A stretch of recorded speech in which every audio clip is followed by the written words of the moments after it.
Hey, what's going on YouTube? It's your boy Big Poppy back again, unsecure from the skiff. Happy to be here. First off, happy fabulous Friday, fun Friday, frivolous Friday, whatever. I hope you guys enjoy the weekend. And let me just say this, it is Mother's Day weekend. So to all the moms out there, I hope you guys enjoy the weekend. I hope you get pampered, maybe a spa day, a little shopping, whatever works. And to my mom, thank you so much for being a blessing in my life. I'm so fortunate to have you and the support that you provide me.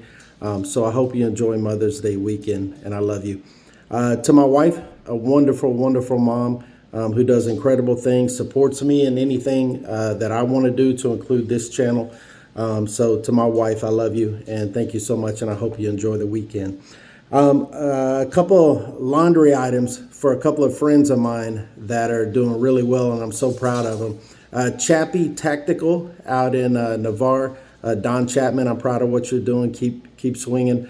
My boy Andy Jack, running some high-end real estate out in Gulf Breeze, Navarre, and the surrounding areas. So I'm proud of what you're doing. And then I'm trying to get my boy Roy Thomas to hook me up. Under Armour brand ambassador. I don't know how you fall into that, but I'm incredibly proud of all of you guys. And I hope that you'll keep grinding, keep doing great things, and representing yourselves and your family. So thank you so much. I had an episode teed up that I was going to do this Friday or today. And so I kind of pulled the reins back on that. And we're going to push that one to next Friday because I'm still doing some stuff with that. But I couldn't let this Friday go without acknowledging Mental Health Awareness Month, which is in May. And I have an incredible supporting cast, social workers, psychiatrists, and a team of people that really help me and keep me focused and keep me guided. But look, 53 million Americans suffer from some type of mental health condition. 21% of the adults in the U.S. out of 331 plus million people, whatever the number is today. And this gets kicked around a lot in the military. And I want you guys to know I've had conversations with commanders, officers in the chain, enlisted personnel. And there seems to be this stigma or this belief that I can't go and take care of myself because of whatever. I'm going to lose my career. If I'm a cop, I'm going to lose my weapon. If I'm a commander, I'm going to lose my command. If I'm a pilot, I'm not going to be able to fly. And really, none of those are absolutely true. In certain instances where a person might be in his or her career, things can change, right? Things can change. But the one thing that will not change is if you don't reach out and you don't get help, you're going to be in the same rut, in the same place tomorrow as you are today. And somehow we have to break this stigma. 22 people a day, 22 veterans a day commit suicide. Mental health care is scarce, if efficient, within the VA system. So I encourage you, if you have issues, don't be too manly or too tough to go out and seek some assistance. And look, I'll tell you, for me to say that is almost hypocritical, because for years I would not do anything with mental health because of those things. And mental health care has expanded so much. It's become bigger. You can find all sorts of articles on the things that they're doing with mental health and the things they're trying to do with mental health to help people. But I can't emphasize enough how important it is. If you can find a therapist, cool. If you can find a psychiatrist that is in your lane, in line with you, and wants to help you in the best way that you think you should be helped, then I encourage you to go out and seek that. It's incredibly important. And look, I retired in 2018 from the military.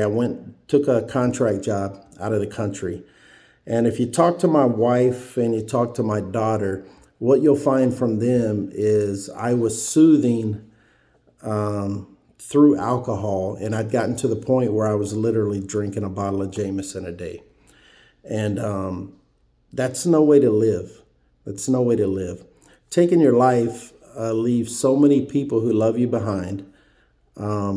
Soothing your pains through whatever means. For me, it was alcohol. And then even today, sometimes it still is alcohol. Man, it's tough. It's a tough conversation to have. And, when I started going through this, I had to recognize the skeletons in my closet. So I usually tell people, when you open my closet, ravens, skeletons, all this nonsense comes flying out. But this really started for me back in 1995. And I joined the military in 1990. So in 95, without using specifics, we had a 911 call, and medical by trade for those that don't know me. Had a 911 call. I didn't go out on that run. It ended up being my supervisor's son who they went up to pick. They brought the child back, and ultimately he passed. The healthcare provider who provided care for that child did not go on the run and felt as if he should have at that point in time, and maybe things would be different. I was really upset at how the military handled the whole thing. Really, really upset, talking to squadron commanders, group commanders. And again, those that know me know I can be pretty abrasive at times. And so we go through that. I didn't think they were taking care of the doctor.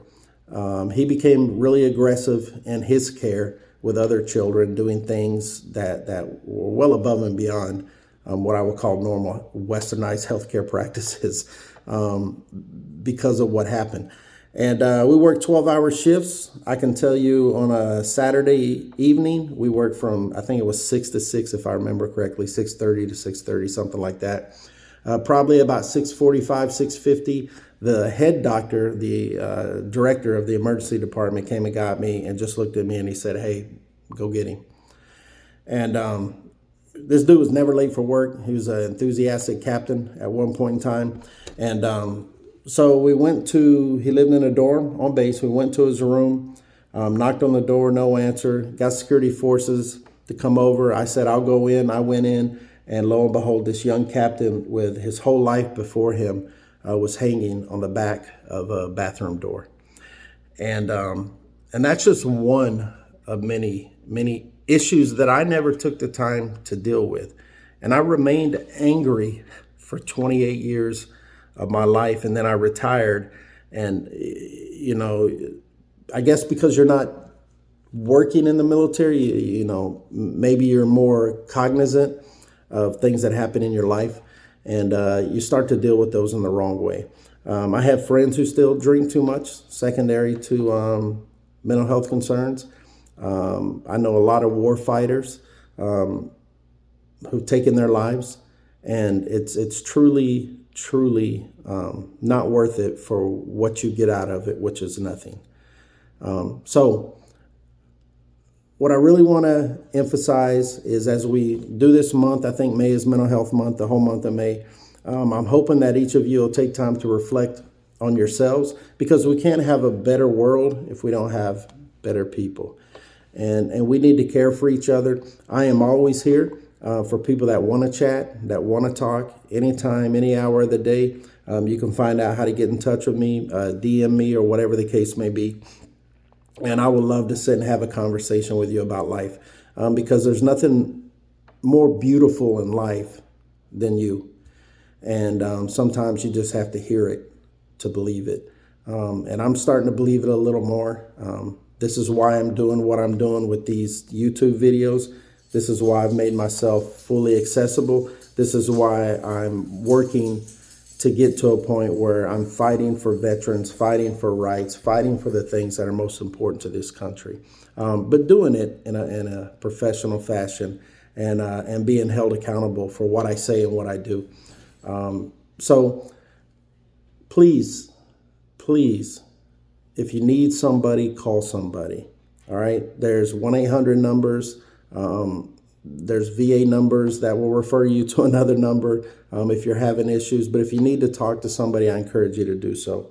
I'm very blessed. I'm very fortunate. But together we can break this stigma.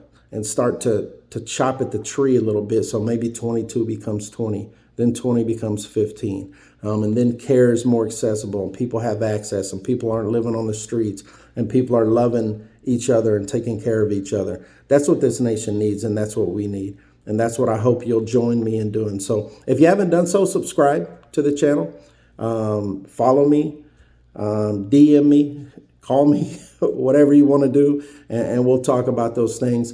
But please know that somebody cares, somebody loves you. And if you have children, you have a family, you have a mom, dad, brother, sister, they all love you. And the pain that you're going through is not worth you not breathing another breath today and tomorrow. All right. So I love you guys. Unsecure from the skiff, excuse me, with Big Papi. Get ready. Next week, we're going to do that Clowns in the Kitchen. I think that's going to be fun. It's going to be interesting, and it's going to be a little political. So I'm anxious to see what some on both sides of the aisle have to say. All right. Thanks for tuning in. Every Friday, Unsecured from the Skiff with Big Papi. I love you guys. We're going to continue to grind. We're going to continue to work, and we're going to continue to try to make change. All right. Mental health awareness this month. Call a friend, help a friend, hug a friend, be a brother, be a sister, and let's get our hands around this. All right. Let's try together. We have to do it. It's incredibly, incredibly important. And I'm going to continue to fight for you guys. All right. So I love you. Fun Friday. Little rain here. Maybe the sun will come up, and maybe I'll have a few cocktails. Yes? No? Yeah. I got my coffee here now, so I should be good. All right. You guys enjoy the weekend. Moms, love you. Be good. Peace out.